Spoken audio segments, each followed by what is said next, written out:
ইন্নাল হামদালিল্লাহ ওয়াসসালাতু আলা রাসূলিল্লাহ আম্মা বাদ আউযু বিল্লাহি মিনাশ শাইতানির রাজীম বিসমিল্লাহির রাহমানির রহিম আশ-শাইতানু ইয়া'iদুকুমুল ফাকরা ওয়া ইয়া'মুরুকুম বিল ফাহশা ওয়াল্লাহু ইয়া'iদুকুম মাগফিরাতাম মিনহু ওয়া ফাদলা ওয়াল্লাহু ওয়াসিউন আলীম সাদাকাল্লাহুল আযীম।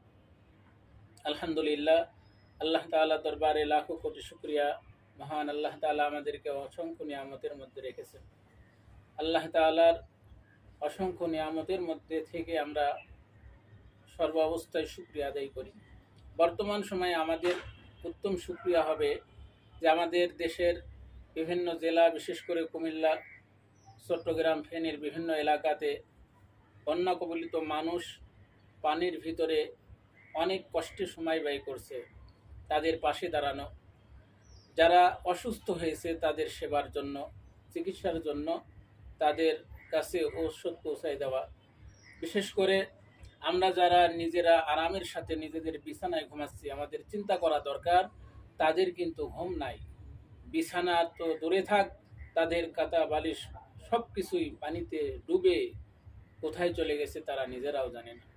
আমরা একসাথে আরামের সাথে আনন্দের সাথে বসে খাচ্ছি, কিন্তু তাদের খানা পিনার অবস্থা কি আমাদের একটু চিন্তা করা দরকার। তাদের গবাদি পশুগুলো শুকনা জায়গা না পাওয়ার কারণে পানিতে ভেসে চলে গেছে। আজ আমরা জানি যে এই পানিগুলো মূলত বৃষ্টির কারণে নয়। আরবি এক প্রবাদ বাক্য আছে, আদ-দারু ক্বাবলাল জার, প্রতিবেশীকে বাড়ি বানানোর আগে তালাশ করতে হয়।